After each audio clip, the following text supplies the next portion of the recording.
ዛሬም አዲስ አበባ በማይዝሉ እጆች በማይደክሙ ክንዶች በሳምንት 7 ቀናት በቀን 24 ሰዓታት 24/7 መዳረሻው ለታለመለት ለውጥ በግስጋሴ ውስጥ ትገኛለች። ይህ ከተማዋን የማዘመን ለነዋሪዎቿ ኑሮ የተመቸች ለጎብኚዎቿ ማረፊያና ተመራጭ እንድትሆን እያስቻላት የሚገኘው የኮሪደር ልማት ለዓይንም ለኑሮ ምቹ ያልነበሩ ገጽታዎቿን በመቀየር ዓለም አቀፍ ተወዳዳሪነቷን አሳድጎታል። በመጀመሪያው ዙር በ4 ኮሪደር ልማት የተጀመረው ከተማዋን እንደ ስሟ አዲስ አበባ እንድትሆን የማድረጉ ተግባር በተገኙ ድሎች ሳይረካ ዛሬም ተጠናክሮ ቀጥሏል። ይህም የበርካታ ዜጎችን ኑሮ አሻሽሏል። ከተማዋን በዓለም አቀፍ መድረኮች ጭምር ተሸላሚ እንድትሆን አስችሏታል። የሁለተኛው የኮሪደር ልማት ሥራ አካል የሆነው ከሳር ቤት መካኒሳ ጀርመን አደባባይ እስከ ፉሪ የሚደርሰው 16.5 ኪሎ ሜትር ርዝመት ያለው የኮሪደር ልማት ሥራ ተጠናቆም ለአገልግሎት ክፍት ሆኗል። ስፍራው የበርካታ ነዋሪዎች መኖሪያ እንዲሁም ዓለም አቀፍ ድርጅቶች መገኛ ቢሆንም ጥራት ያለው የከተማ ሕይወት ለመኖር ምቹ ያልነበረ አካባቢ ነው ሲሉ በምክትል ከንቲባ ማዕረግ የአዲስ አበባ ከተማ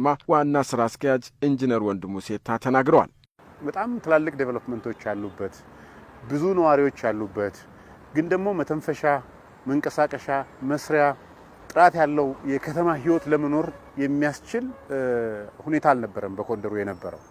በተለይም ደግሞ ከሳር ቤት ጀምሮ ጀርመን ድረስ ያለውን በመናይበት ጊዜ አቦ ድረስ ያለውንም በመናይበት ጊዜ ብዙ ዓለም አቀፍ ድርጅቶች ያሉበት ነው። ወደ 22 አካባቢ የሚጠጉ ኤምባሲዎች ያሉበት፣ 2 ትላልቅ ዓለም አቀፍ ድርጅቶች ያሉበት እና ትላልቅ ዴቨሎፕመንቶችም ትላልቅ የተሻለ ኢኮኖሚ አቅም ያለውም ሰው የሚኖርበት አካባቢ ነው። ያም ሆኖ ግን የረባ የእግረኛ መንገድ የሌለበት ሰው ወክ የሚያደርግበት ወጥቶ የሚያርፍበት ልጆቹን የሚያጫውትበት ስፖርት የሚሰራበት ምንም አይነት ነገር ያልነበረው ነው። ምስጋና ለኮሪደር ልማት ስራ ይሁንና አመራሩ ከላይ እስከታች ተቀናጅቶና ተናቦ በመስራቱ ለትራንስፖርት ምቹ ሁኔታን የመፍጠር አዳዲስ እሴቶችን መጨመር ያስቻለ ለንግድ ስራ እንቅስቃሴ የተመቸ ምቹ ሁኔታን ያጎናጸፈ ሆኗል። ይህም ጤናማ የከተሜነት እንቅስቃሴ እንዲኖር አስችሏል ይላሉ ዋና ስራ አስኪያጁ።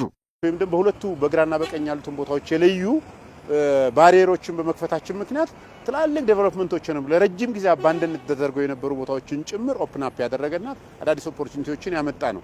እንግዲህ ሆል ኮሪደሩን ስንጎበኝ ካየን ብዙ ሰው ከዚህ በፊት በእግር የማይንቀሳቀስበት ነበር።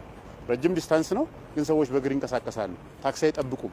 ማታ ወጥተው ጤናቸውን ለመጠበቅ ወክ ያደርጋሉ። ከልጆቻቸው ጋር ባይስክል ይነዳሉ። ከልጆቻቸው ጋር ወክ ያደርጋሉ። ይሄ ጤናማ የከተሜነት ህይወት እንዲኖር ያደረገም ነው። የከተማችን ቢዝነስ እንቅስቃሴም እንዲስፋፋ ያደረገ ነው። ለከተማችን ቫልዩ ክሬት ያደረገ ነው። የከተማው የትራንስፖርት ፍሰት የህዝብ እንቅስቃሴንም ጭምር ያሳለጠ መሆኑ አዲስ አበባን በዓለም አቀፍ ደረጃ ተወዳዳሪ እንድትሆን ተጨማሪ የመሰረተ ልማት አቅም ያመጣ መሆኑ እንደ አንድ ኦፖርቹኒቲ አድርገን ነው የምንወስደው።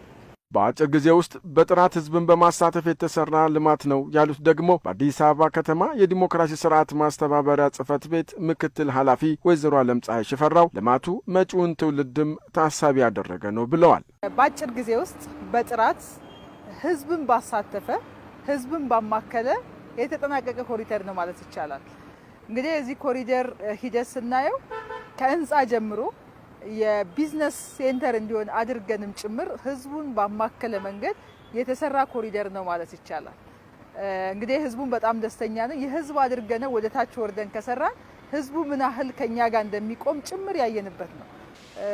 ህዝቡንም የነገውንም ትውልድ ፓርቲያችን ብልጽግና የነገንም አሻግሮ የሚያይ የነገን አሻግሮ የሚሰራ ግዙፍ ትልቅ ፓርቲ ነው። ያሰበውን ቃልን በተግባር እውን እያደረገ ያለ ፓርቲ ነው ብልጽግና ፓርቲ።